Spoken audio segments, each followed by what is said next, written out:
Bienvenidos a esta conferencia, es la segunda parte de la conferencia El Superhombre. En la primera parte analizamos lo que es el fuego y cómo es que del absoluto desciende para dar esos tres pasos hacia abajo y quedar pues en, en el hombre. Ese fuego que está en el hombre debe ser trabajado, debe ser encarnado al tercer logos con el trabajo de la creación de cuerpos, al segundo logos con el trabajo de sacrificio por la humanidad, el nacimiento del Cristo en nosotros, la Navidad del corazón, y el último paso hacia arriba es con el paso de la ascensión, encarnando al primer logos, a Keter. Así que en esta segunda parte analizaremos lo que el maestro termina de comentar sobre el superhombre. Recomendamos mucho el estudio y de la misma manera en como recomendamos estar en un estado elevado de conciencia para la primera conferencia, así también lo recomendamos para esta. Vamos a iniciar. El primer apartado dice, Cristo es el logo solar, unidad múltiple perfecta. Cristo es la vida que palpita en el universo entero. Es, lo que siempre ha sido y lo que siempre será. Tratar de descubrir la naturaleza y la esencia del fuego es tratar de descubrir a Dios, cuya presencia real siempre se ha revelado bajo la apariencia ígnea. ¿Sí? Por ejemplo, en el Éxodo, esa zarza ardiente del Sinaí, donde se le entregó a Moisés el decálogo, pues era fuego, son manifestaciones de Dios. Después, bajo la figura de un ser de jaspe y sardónico color de llama, se le presenta también a San Juan, así lo describe en el Apocalipsis, y también Pablo de Tarso, cuando escribe su apóstol a los hebreos, dice, nuestro Dios es un fuego abrasador. Así que el Cristo es ese fuego, la llama de la llama, y solo viene a nosotros en el momento cumbre de nuestros esfuerzos, dice el maestro, intencionales y padecimientos voluntarios. Cuando estamos haciendo el máximo esfuerzo por la muerte del yo, cuando hemos terminado la creación de los cuerpos, cuando hemos decidido elegir el camino vertical, el camino directo que nos lleva hacia la autorrealización, en ese momento y a través de mucho sufrimiento, de padecimientos conscientes, viene el advenimiento del fuego. Este advenimiento es el evento más importante de toda nuestra vida. No hablo de nuestra existencia, hablo de toda nuestra vida. El individuo ha llegado a este valle de lágrimas para trascender la vida. Y el único que está más allá del bien y del mal es el Cristo, es el Crestos, el Logo Solar. Avanzamos, dice en el libro de la Gran Rebelión, capítulo Trabajo Crístico, dice, el Cristo íntimo se hace entonces cargo de todos nuestros procesos mentales, emocionales, motores, instintivos y sexuales. Incuestionablemente, el Cristo íntimo es nuestro Salvador interior profundo.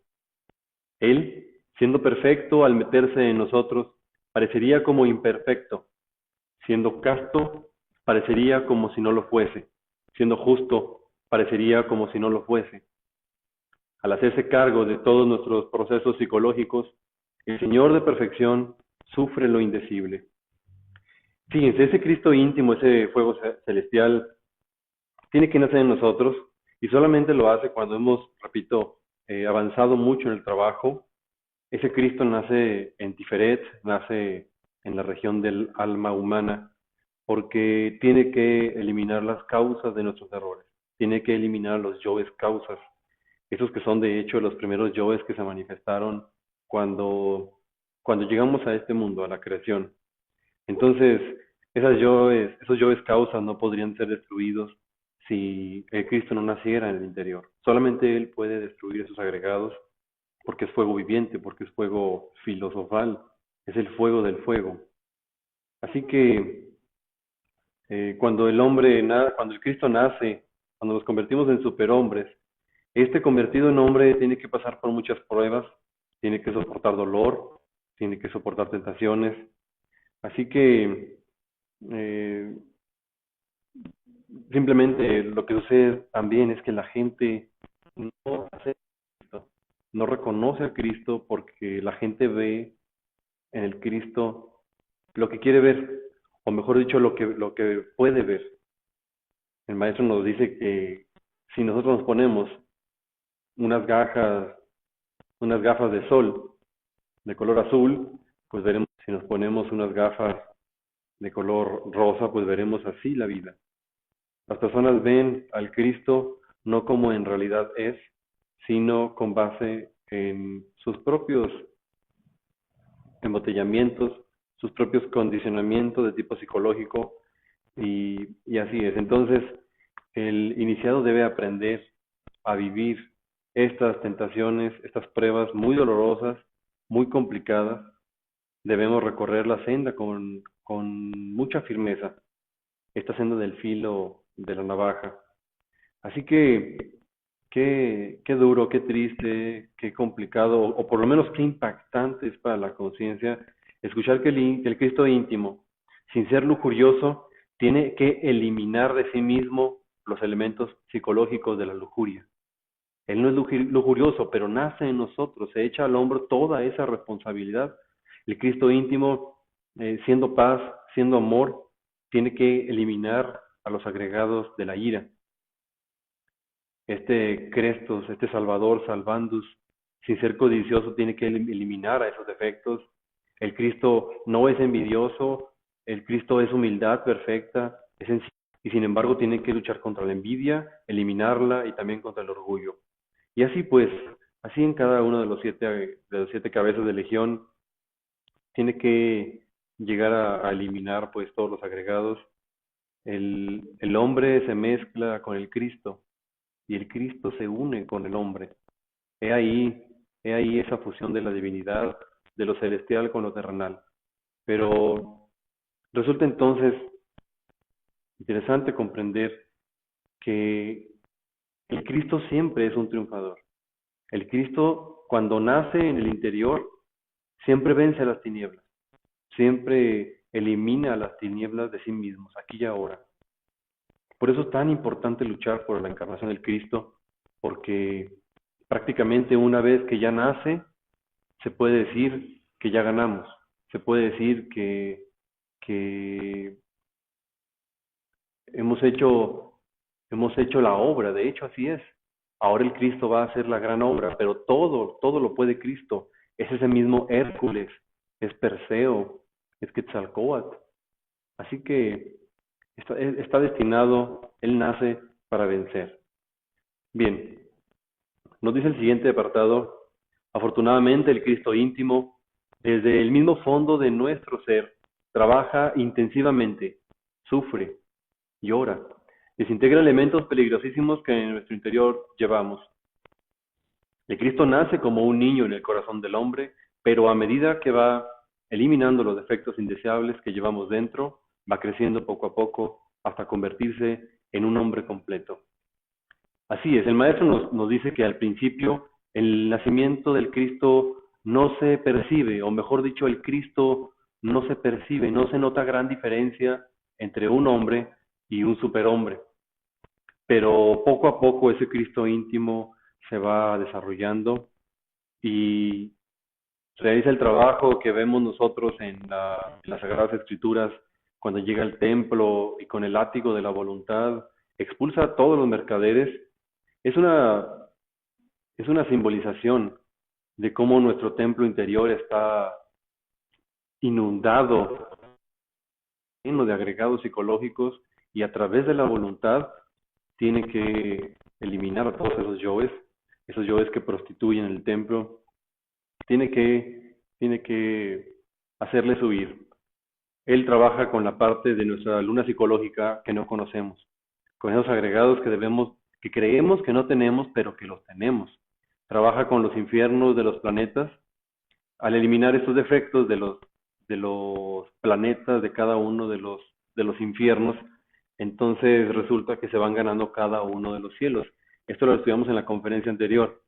Se trabaja con los infiernos de la luna y una vez que se ha terminado ese trabajo, ese primer trabajo de Hércules, entonces se gana el cielo lunar. Después seguiría Mercurio, Venus, el Sol y así. Entonces, hasta conseguir los nueve cielos, esto es el trabajo que hace el Crestos cuando ya ha sido crucificado, cuando esotéricamente se dice que va al sepulcro de cristal. Así que pertenece pues a la segunda montaña. La primera montaña es la de la iniciación y, y la tercera montaña es la de la ascensión. También de eso vamos a hablar a profundidad. Entonces, por eso es el Cristo, el Señor de la gran rebelión. Por eso no lo quieren los escribas, perdón, estos que son los dueños del conocimiento, que aquellos que se mueven en el intelecto, ni tampoco los fariseos, ni los ancianos, pero lo vamos a estudiar. Dijimos en la conferencia anterior que es enjuiciado, es traicionado por Pilatos, también por Caifás, por Judas, porque Judas, Pilatos y Caifás son los tres traidores que hacen sufrir al adorable. De hecho, esos tres traidores los cargamos en el interior. Al íntimo se le da el báculo para pastorear ovejas, es decir, para guiar a otros al camino de la luz, pero el cínico Judas convierte el altar en un lecho de placeres, adultera, vende los sacramentos, y bueno, estos tres traidores hacen sufrir, dijimos, al adorable Señor sin compasión. Pilatos le hace poner la corona de espinas en sus sienes, y los malvados yoes lo flagelan, le insultan, le maldicen en el espacio psicológico íntimo, sin piedad de ninguna especie. Es mucho la reflexión. ¿Qué estamos haciendo con nuestro propio ser, con nuestro propio Cristo íntimo, pues? Bueno, entonces nace y se convierte en un hombre. Cuando se convierte en un hombre, está listo para vivir este drama cósmico terriblemente divino. Vamos a avanzar.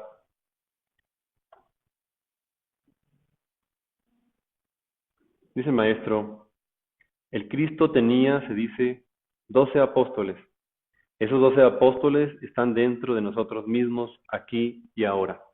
Son las 12 partes fundamentales de nuestro propio ser, las 12 potestades. Así que quítense de sus cabezas la idea de los 12 apóstoles históricos. Búsquelos dentro de sí mismos. Ahí están. Así nos habla el maestro. Dentro de cada uno de nosotros está ese Juan, ese Pedro, está Tomás. Juan es la palabra, es el verbo. Está Judas. No Judas ahora como lo estamos hablando en el aspecto inferior, como el demonio de, de la, de la materia, el demonio del deseo, de los placeres, sino ahora está dentro de nosotros como el apóstol. Y bien, está Felipe, están todos ellos. Así que eh, vamos a estudiar muy brevemente estos dos apóstoles en nosotros. De hecho, por ahí vemos que falta uno y no lo alcanzamos a, a tener, a estudiar, pero bueno, posteriormente corregiremos, iremos enriqueciendo esta conferencia. Vemos aquí el primer apóstol, es Pedro. Pedro, como ya lo habíamos comentado, es la piedra, PTR o patar, es la piedra sobre la cual el Cristo tiene que edificar la iglesia. ¿Quién es Pedro dentro de nosotros? Pedro es esa parte del ser que nos instruye en los misterios de la sexualidad. Entonces, cuando estudiamos los misterios del sexo, que son muchos, estamos poniendo en funcionamiento a ese Pedro interior. Sobre Juan, diremos que Juan es el verbo, Juan es la palabra, o en textos antiguos, Jerú, Pa, Croat. Así que, ¿por qué decimos que es el verbo? Fíjense, el maestro nos da estos mantras, el mantra I, E, O, U, A, M, S.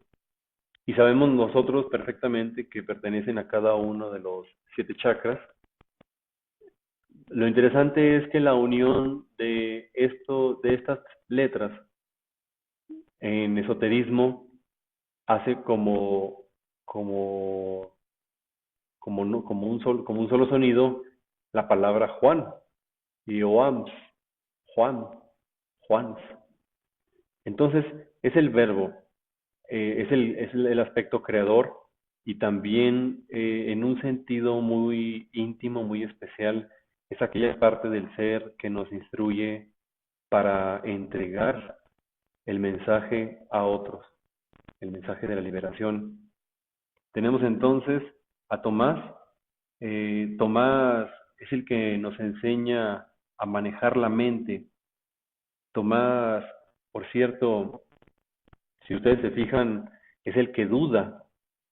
Tomás es el que cuando aparece el Maestro Jesús con sus llagas, es el que quiere tocar las llagas del Señor. Esta parte habla de la mente, su aspecto escéptico, pero como parte del ser.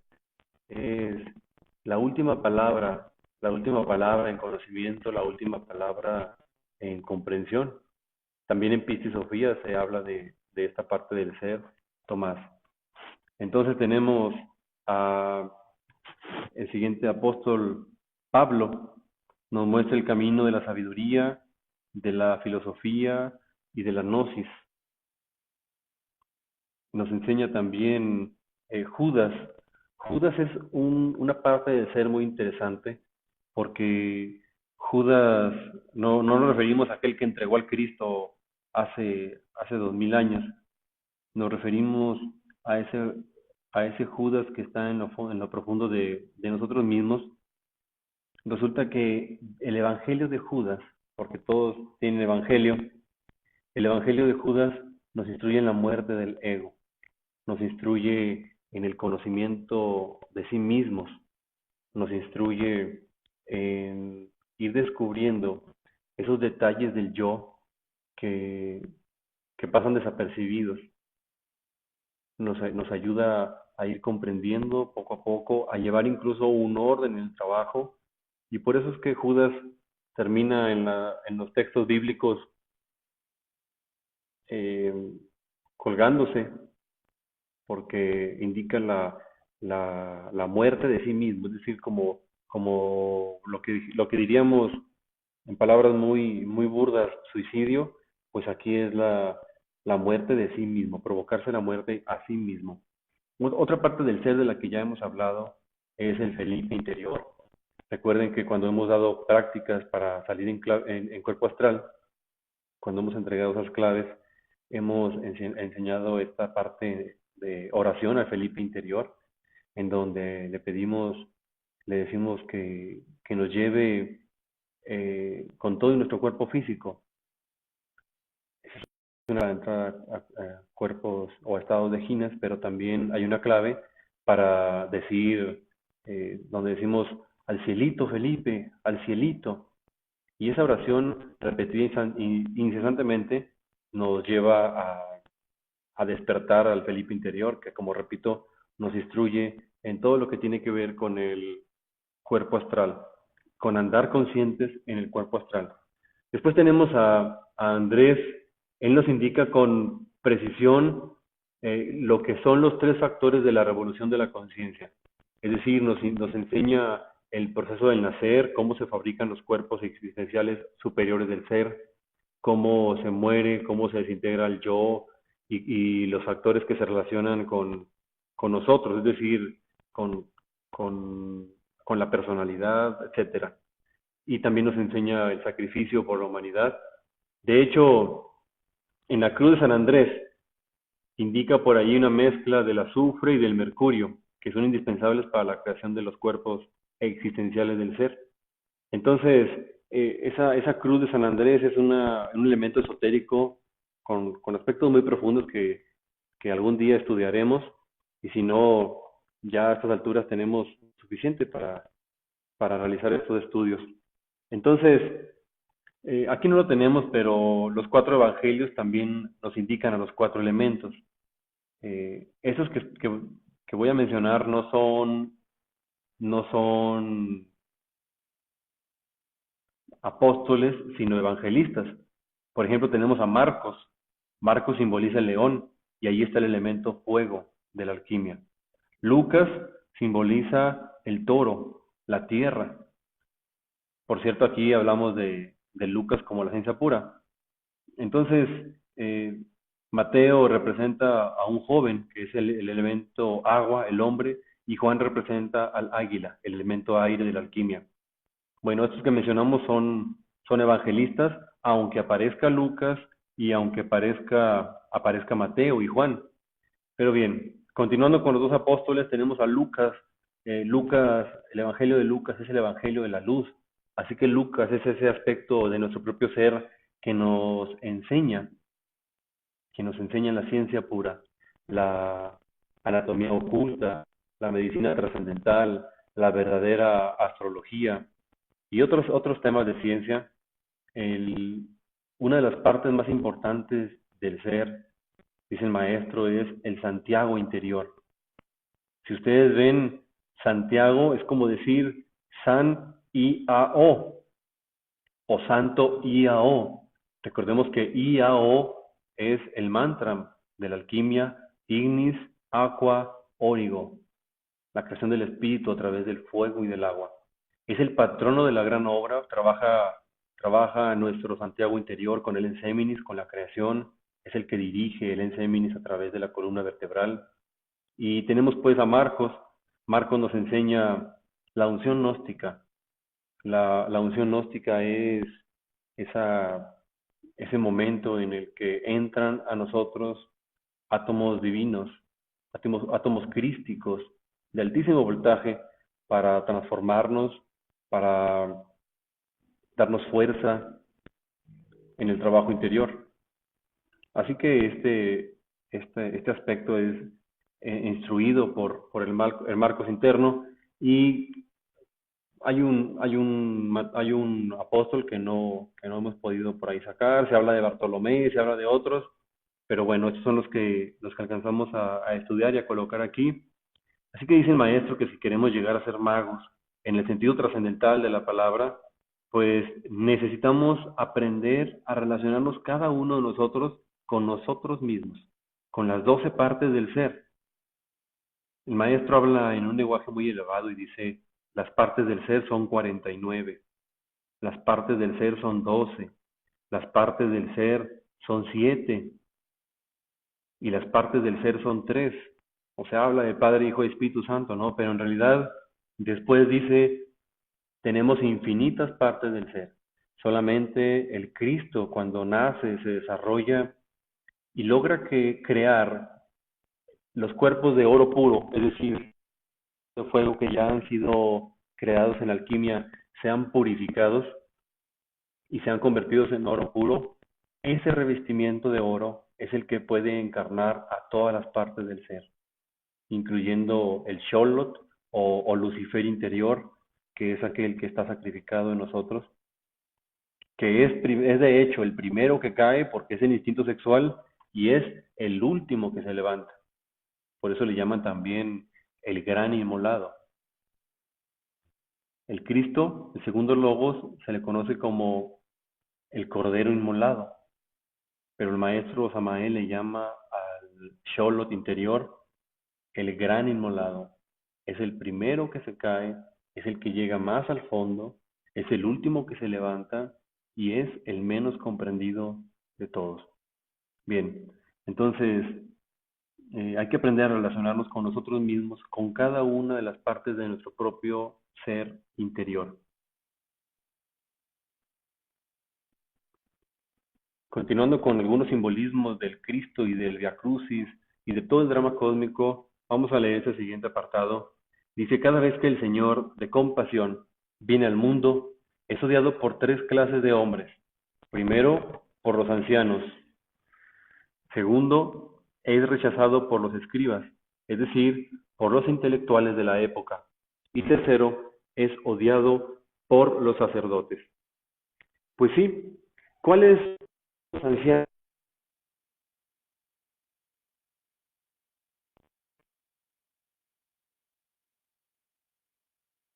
Recuerden que cuando decimos que una persona tiene una mente petrificada, una mente rancia, una mente que solamente habla de moral, habla de lo que viví, como que su mente no es flexible, entonces se dice que tiene mente de anciano.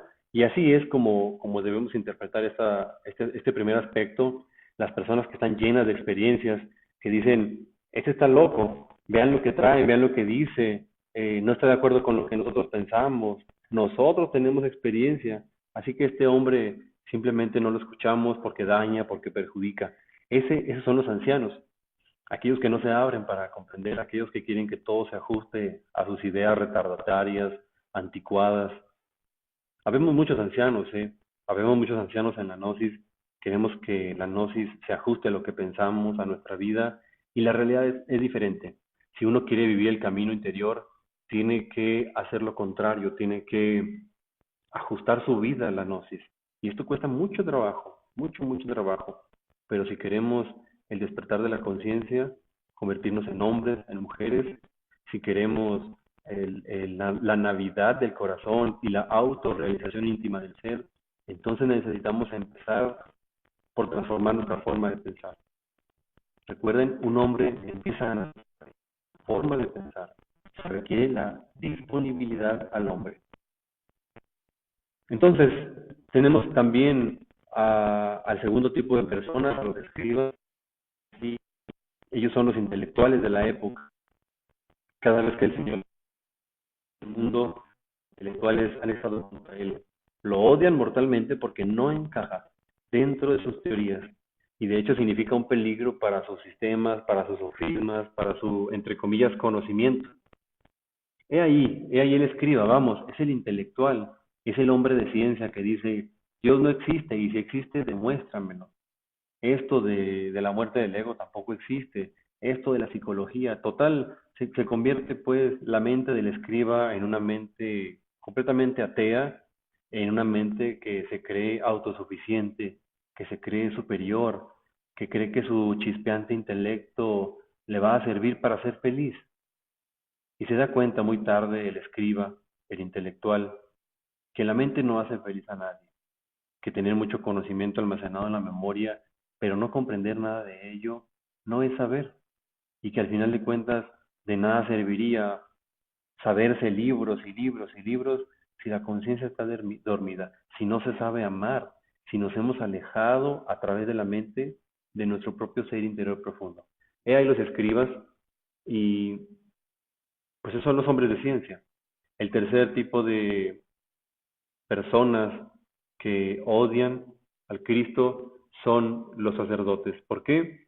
Porque ven en el Cristo un peligro, porque los sacerdotes, las instituciones religiosas, tienen el control, tienen la hegemonía, el monopolio, ese mercado de almas, que por cierto se pelean entre ellos, y cuando llega un hombre con ideas revolucionarias, llega un hombre con ideas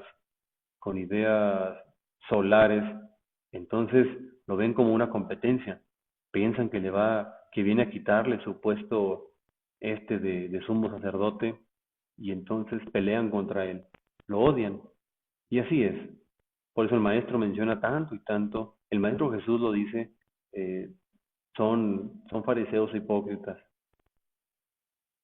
Pero bien, tenemos entonces eh, estos sacerdotes que no le comprenden, que quieren que el Señor de perfecciones viva de acuerdo a sus dogmas inquebrantables. Esa es una palabra clave.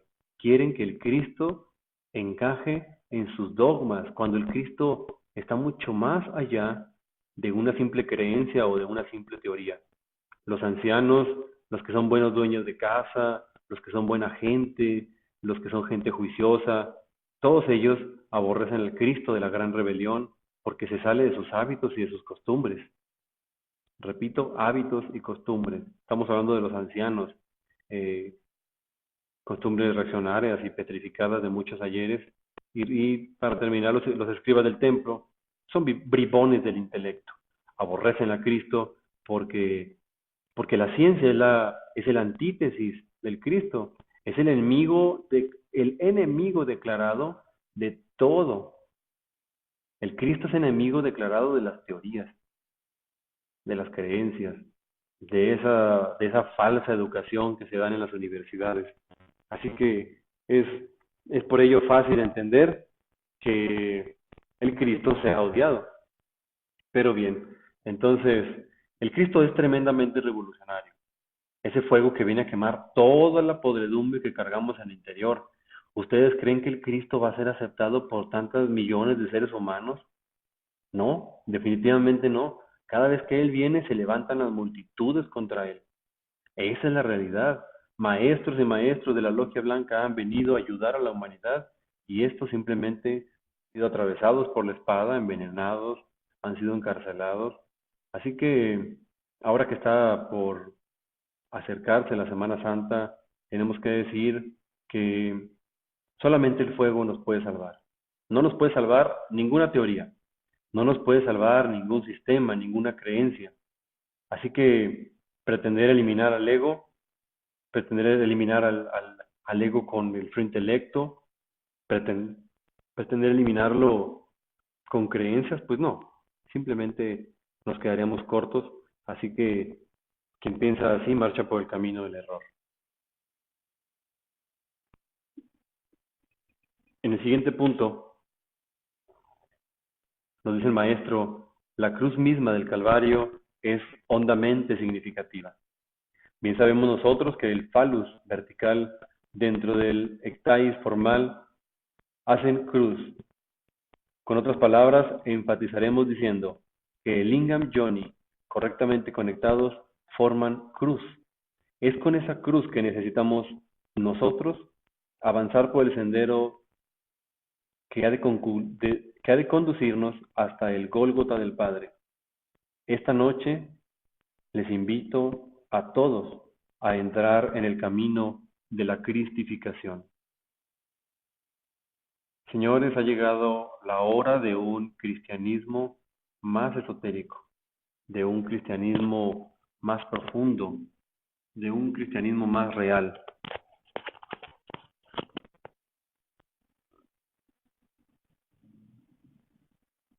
Entonces, ha llegado la hora de salir de la cuestión nada más histórica y de pasar a la realidad de los hechos. Dice el siguiente apartado, Jesús, el gran Kabir, fue crucificado entre dos ladrones, uno a su derecha y otro a su izquierda. Ágato, el buen ladrón, en nuestro interior, se roba el hidrógeno sexual C12 de los órganos creadores, con el evidente propósito de cristalizar al Espíritu Santo, al gran consolador dentro de nosotros mismos, aquí y ahora. Bien, por eso Ágato es el buen ladrón. Ambos se roban la energía sexual, pero Ágato lo hace para, para cristalizar el Espíritu Santo, es decir, para cristalizar estos cuerpos superiores del ser. Y dice ahí el maestro, Caco, el mal ladrón, escondido dentro de la tenebrosa cueva de la infraconsciencia humana, saquea alevoso el centro sexual del organismo para satisfacción de brutales pasiones animales. He ahí esta interesante alegoría de, de dos tipos de actitudes hacia la sexualidad. Una, trabajar con la luz y otra, trabajar con las tinieblas. Entonces la cruz es un símbolo sexual maravilloso. El, eh, podemos, podemos afirmar que estos dos ladrones que están a derecha y a izquierda del Cristo, del Gran Kabir, pues son el tantrismo blanco y el tantrismo negro respectivamente. Así que es la buena magia del sexo y la mala magia del sexo. Entonces, eh, Pues hasta aquí estas reflexiones sobre los ladrones. Les recomendamos que busquen en el libro de las tres montañas el capítulo 41. Ahí el maestro habla ampliamente de estos dos ladrones. Dice el siguiente apartado, son tres purificaciones por las que hay que pasar. La primera es en la primera montaña de la iniciación, cuando uno recibe las 8 iniciaciones. La segunda es trabajando intensamente en las 9 esferas de Luna, Mercurio, Venus, Sol, Marte, Júpiter, Saturno, Urano, Neptuno. Es decir, en la segunda montaña o digamos una vez que ya nació el Crestos y fue crucificado. Y dice allí, y la tercera purificación es sobre la cima de la segunda montaña, en vísperas de la resurrección. Les comentamos aquí, para no extendernos demasiado, que una vez que el Cristo es crucificado, va a su sepulcro de cristal, tiene que realizar 9 trabajos, que son los primeros 9 trabajos de Hércules. Y cuando estos trabajos están terminados, entonces viene un proceso muy duro en las que esas 9 pruebas se tienen que calificar. Se puede decir que se terminó la segunda montaña, la montaña de la resurrección, pero allá en la cima, dice el maestro, ya cuando está terminados estos 9 trabajos de Hércules, se tiene que calificar esos trabajos. Y justamente en esos trabajos se pasan por pruebas durísimas. En el caso del maestro Samael, él deja el cuerpo por ahí del 24 de diciembre, en ese del 77, y justo un año antes de completar esos 8 años de Job. El maestro al siguiente año completó los 8 años de Job y entonces terminó la segunda montaña y empezó la tercera. Pero bien, estas tres purificaciones son representadas por los 3 clavos en la cruz del Señor, uno en la mano izquierda, otro en la derecha y otro en los pies. Si ustedes se fijan, hacen una punta como una especie de flecha y apuntando pues hacia abajo. Así que Pedro, dijimos que es el sexo, y una negación de Pedro implica bajar a la novena esfera, trabajar con la novena esfera. No significa que el apóstol Pedro haya negado al maestro por cobardía, sino más bien es un profundo el lenguaje, pero dice, me tendrás que negar 3 veces, o sea, tendrás que purificarte 3 veces en la novena esfera, tendrás que realizar estos 3 trabajos antes de que el gallo cante. ¿Y quién es el gallo, pues? Pues el gallo es el verbo, el gallo es el Cristo, es el que anuncia el amanecer. Bien, entonces, sin estas 3 purificaciones, sin estas 3 calcinaciones a base de hierro y de fuego, no se puede conseguir la resurrección del Cristo íntimo. Pero bien, vayamos comprendiendo. Dice el siguiente apartado, esta Babilonia que llevamos dentro, esta ciudad psicológica que en nuestro interior cargamos, donde viven los demonios de la ira, de la codicia, de la lujuria, de la envidia, del orgullo, de la pereza, de la gula, etcétera, etcétera, etcétera, debe ser destruida con el fuego. Pues sí, Babilonia es la ciudad psicológica que cargamos en el interior. ¿Quiénes viven ahí? Si ustedes se fijan, ahí hay un demonio de 7 cabezas. Esos demonios que viven en nosotros, pues son los agregados psicológicos, son los que viven en la gran Babilonia. Esta Babilonia debe ser destruida con el fuego. En el Apocalipsis, de hecho, se menciona Babilonia la Grande y se le dice la madre de las fornicaciones y de las abominaciones de la tierra. Fíjense. Dice también de Babilonia que es como una mujer, que es la gran ramera, y que trae una bestia que tiene 7 cabezas y 10 cuernos. ¿Qué diremos de las cabezas? Pues que son las 7 cabezas de Legión, definitivamente. Pero, ¿qué con los cuernos? Los cuernos, si ustedes se fijan, son herramientas que tiene la bestia, son puntiagudas, cala, duele, pero tiene 10 cuernos porque el número 10 representa la rueda de la fortuna.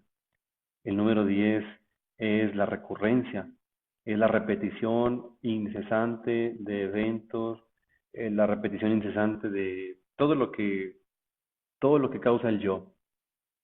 Estar encerrados en la rueda del samsara, vivir una y otra vez lo mismo, en realidad es muy doloroso. Y esa repetición tiene su base en los agregados psicológicos. Si los defectos psicológicos mueren, si son eliminados, entonces no hay repetición. Así que ese es el simbolismo de los 10 cuernos de la gran ramera, o mejor dicho, de la bestia. Y, y son aspectos, ¿no? Vamos mencionando aspectos que en la Biblia hebraica se habla sobre el Maestro Jesús, sobre el Cristo, sobre el drama cósmico, sobre la Semana Santa. Bien, en el siguiente apartado nos dice el maestro, necesitamos levantar ahora dentro de sí mismos a la Jerusalén celestial. Recuerden que los cimientos de la Jerusalén celestial son 12 y en cada uno de ellos está escrito el nombre de algún apóstol. Los nombres de los 12 apóstoles están en los 12 cimientos. Bueno, ¿por qué? ¿Por qué relaciona el maestro a los apóstoles con los cimientos? Primero, porque son 12, los cimientos son 12. 12 es el número del sacrificio. El sacrificio es aquella tarea del Cristo. De hecho, nada más para eso nace el Cristo, para sacrificarse. Ustedes vean que al que ha llegado al estado de hombre, solamente se le puede entregar al Cristo de los brazos de la Divina Madre si está dispuesto y lo ha demostrado a sacrificarse por la humanidad. Así que el 12 es eso, el sacrificio. Pero vean que sumados cabalísticamente el uno y el 2, pues nos dan 3, que es la creación de la Jerusalén celestial, la creación de esos cuerpos de oro, la perfección. Pero además, si analizamos la estrella de David, que está formada por dos triángulos, uno que apunta hacia arriba, que representa el fuego, y otro triángulo que apunta hacia abajo, representando el agua, vamos a ver que en suma tiene 6 puntas y entre cada punta tiene 6 concavidades. ¿De qué nos está hablando el maestro aquí? Pues que el 6 más 6 es el 12, pero nos está hablando del triángulo macho y del triángulo hembra, es decir, el 6 con el 6. Y recuerden que el 6 es el sexo, es decir, el sexo de uno y el sexo de otro. Está hablando de que los cimientos de la Jerusalén celestial están en el sexo, en la creación. Así que esta Jerusalén debemos edificarla dentro de nosotros mismos, pero solamente se puede hacer cuando destruyamos a Babilonia la Grande, la madre de todas las fornicaciones y abominaciones de la tierra, es decir, obviamente la ciudad psicológica que cargamos en el interior. Entonces sí, una vez destruida, vamos a edificar a la Jerusalén celestial. Bien, y hablando sobre esta Jerusalén, nos dice el maestro, la ciudad de Jerusalén tiene 12 puertas y en cada una de las 12 puertas hay un ángel. Tienen que haberlos porque representa a cada uno de los 12 dentro de nosotros mismos. Y las 12 puertas son 12 perlas preciosas, son 12 puertas de libertad, son 12 puertas de luz y de esplendor, 12 poderes cósmicos. La ciudad toda es de oro puro y sus calles y sus avenidas y sus plazas, el oro del espíritu que nosotros debemos fabricar en la forja de los cíclopes. Pues sí, todas sus calles, todas sus avenidas son en oro. ¿Dónde se fabrica ese oro? Pues ya lo dijimos, en la forja de los cíclopes, en el Maituna, en el arcano AZF. ¿Por qué? Porque justamente en el arcano se van a eliminar a los yoes causas y entonces se va a perfeccionar. ¿Cómo se dice en alquimia? Pues que se va a eliminar al mercurio seco, se va a eliminar al azufre arsenicado. Y dicen los alquimistas que con el mercurio y con el fuego, es decir, con la energía sexual y con el crestos, ellos juntos van a eliminar al azufre arsenicado y al mercurio seco, es decir, a los yoes pasionarios y a la pasión misma de los cuerpos para que sean convertidos en oro. El significado de esto, ahora si decimos que 12 puertas y 12 perlas, debemos comprender el significado de una perla. Una perla es una misión, así que se deben realizar, por decirlo de esta manera, 12 misiones, que el número 12 es el apostolado. ¿Cuál es la misión? El sacrificio por la humanidad. Bien, así que esto va quedando claro cada vez más. No es una ciudad que no tiene necesidad de lumbrera externa, o sea, que no tiene necesidad de estarlo alumbrando, o de sol externo, o de luna externa. ¿Por qué? Porque el Señor es su lumbrera. Dentro de esa ciudad de oro está el Cristo, está el fuego, y entonces ahí le da luz. El muro, dice en la Biblia que el muro mide 144 codos, pero si sumamos esta cantidad, 144 nos da 9, es decir, la novena esfera, porque solamente mediante la transmutación de esa energía es que podemos hacer que el fuego arda en nosotros. Después dice que su tamaño es de 12.000 estadios. Nos recuerda nuevamente a los 12 trabajos de Hércules, al 12 como el apostolado, como el sacrificio por la humanidad, y nos recuerda, por cierto, a los 12 aeones. ¿Cuáles son 12 aeones? Lo estudiamos en la conferencia anterior. Son las 12 regiones del universo, desde Malkut, el mundo físico, el vital, y hasta arriba llegaríamos hasta Keter contándolo de abajo hacia arriba. Keter sería el aeón 10. Después la parte más externa del absoluto sería el aeón 11, luego el aeón 12 para el Ain Sof, y esos son. ¿Qué sigue del aeón 12? Pues el aeón 13, ahora sí el Ain, pero eso ya sería cuestión de la autorrealización y de cuando se acaba el Mahamantara, ese individuo autorrealizado se sumerge en el seno del eterno Padre cósmico común. Y entonces esa autorrealización íntima queda completa. Bien, hay simbolismos un poco complejos a veces, pero que tenemos que estudiar. Después los 24 ancianos. Los 24 ancianos son 12 pares, cada anciano trabaja con un aspecto positivo y negativo de un signo zodiacal. Así que si son 12 signos zodiacales y son un par, porque tenemos a 12 por 2, 24 ancianos, que de hecho están en íntima relación con los 12 pares de nervios craneales. Si ustedes estudian de endocrinología, ahí habla él de estos 12 pares de nervios con los 24 ancianos, con los 12 signos zodiacales. Pero bien, entonces avancemos un poquito. Tenemos que ver que quien pueda alimentarse con este árbol de la vida, que por cierto el árbol de la vida está en medio de la Jerusalén, y ya estudiamos que el árbol de la vida pues es el ser, es la columna vertebral, y también es el árbol sefirótico del que estuvimos hablando con Malkut, Yesod, Hod, Netzach, Tiferet, con Geburah, Chesed o Gesed, y así hacia arriba, todas las partes del ser. Arriba está Keter, Chokmah y Binah, y bueno, es el árbol de la vida que está en medio de la ciudad. Entonces, vamos comprendiendo que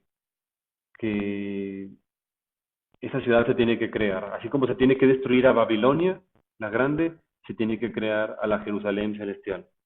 Y avanzamos.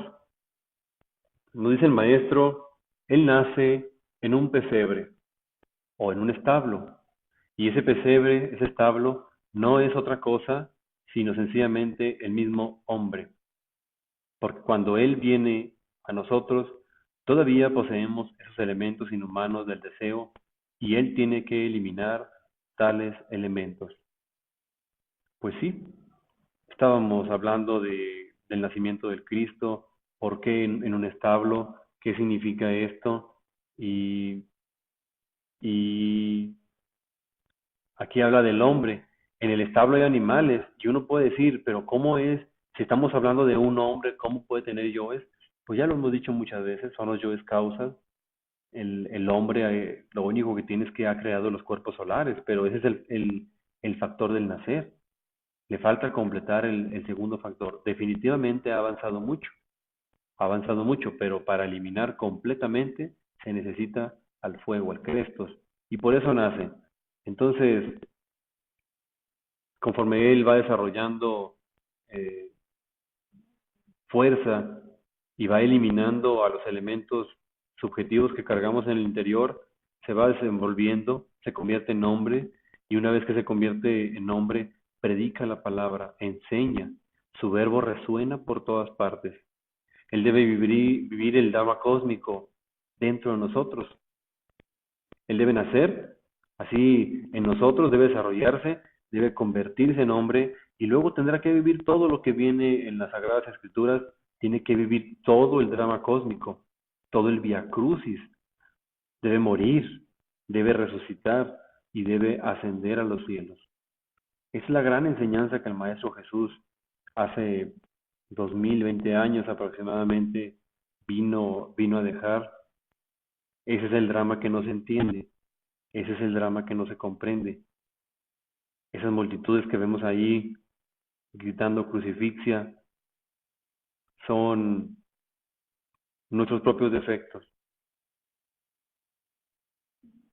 Ha llegado el momento de estudiarnos tal cual somos, de no creernos tan puros ni tan santos, sino más bien luchar por descubrir la perversidad que cargamos en el interior.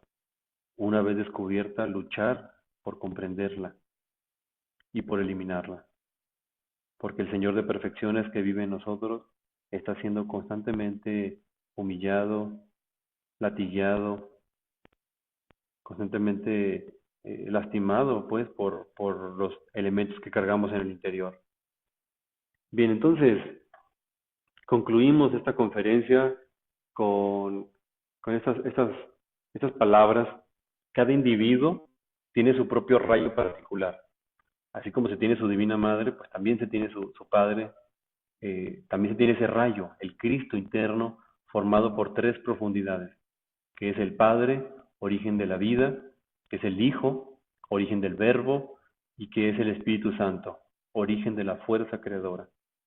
Dice allí, necesitamos encarnar al Cristo interno, porque Él es un rayo que nos une al absoluto, el resplandeciente dragón de sabiduría, el yo soy, la corona safirótica o la corona de la vida. Ahí donde dice corona de la vida es una parte que me recuerda mucho en los textos bíblicos, dice que yo le daré la corona de la vida, al que venciere yo le daré la corona de la vida. ¿Al que venciere en qué? Pues en la lucha contra sí mismos. ¿Y cuál es la corona de la vida? Esta que estamos hablando, Keter, Chokmah y Binah, Padre, Hijo y Espíritu Santo. Es decir, quien venza en el trabajo interior va a crear los cuerpos, encarna al Espíritu Santo, va a tener la Navidad del interior, la Navidad del corazón, encarna al segundo Logos. Y una vez él luchará por realizar los nueve trabajos de Hércules, después los 12 trabajos de Hércules, eliminar los agregados psicológicos de los demonios de cada planeta, liberar al instinto sexual y entonces ganarse la tercera montaña, ganarse, encarnar al Padre. Y entonces se dice la corona de la vida, ha recibido la corona de la vida. Pero es un gran trabajo el que hay que hacer, es largo, es arduo, muy difícil, pero que tiene su recompensa. A veces cuando el estudiante escucha estas conferencias, dice, o se le parece que todo esto está muy lejos. Y la realidad es que es mucho trabajo el que hay que hacer. Actualmente estamos lejos de morir, pero estamos lejos de morir porque no practicamos la muerte del yo. Estamos lejos de nacer porque no refinamos el sacramento del amor. Y estamos lejos de este tercer aspecto de sacrificio por la humanidad porque no hemos desarrollado compasión, comprensión, amor por otros. Y si bien estamos lejos, es una realidad que estamos cerca. ¿Por qué estamos cerca? Porque tenemos el conocimiento, porque en nuestro corazón brilla una chispa pequeña que es el anhelo del Espíritu, esa chispa que trabaja nuestro Padre en cada uno de nosotros. Así que brilla esa chispa, no está tan lejos. Y si estuviera lejos, está más lejos si no caminamos. Hay que empezar a dar el primer paso, hay que empezar a observarse, hay que empezar a reconocer lo que somos y querer cambiar. Cuando damos ese paso, estamos más cerca. Cuando meditamos, estamos más cerca. Y conforme vamos muriendo psicológicamente, se desarrolla el amor por nosotros. Y eso nos permite sacrificarnos por los demás. Y conforme vamos muriendo psicológicamente, también va muriendo el yo de la lujuria y estamos en mayor capacidad para vivir una sexualidad de tipo superior, para el tercer factor, para el segundo factor que es el nacimiento. Así que no estamos tan lejos. Si pensamos en algo que está lejos, tendremos que decir que lejos está en la mente. Lejos es una idea que existe en nuestra mente. Por último, terminamos esta reflexión, esta conferencia, diciendo allá en Gálatas, leyendo lo que nos dice el Maestro Jesús en Gálatas, o mejor dicho, la Madre Divina, dice: hijitos míos, por quienes vuelvo a sufrir dolores de parto, hasta que Cristo sea formado en vosotros. Fíjense de lo que se está hablando. Está hablando la Divina Madre, dice: vuelvo a estar de parto de vosotros, hasta que el Cristo sea formado en vosotros. Nos está diciendo, tenemos que formar al Cristo en el interior. Pero bueno, he ahí esta idea, esta conclusión. En verdad anhelamos que esas palabras lleguen a lo profundo del corazón y pues cualquier pregunta, cualquier comentario la pueden poner en la publicación y ahí vamos contestando y vamos estudiando.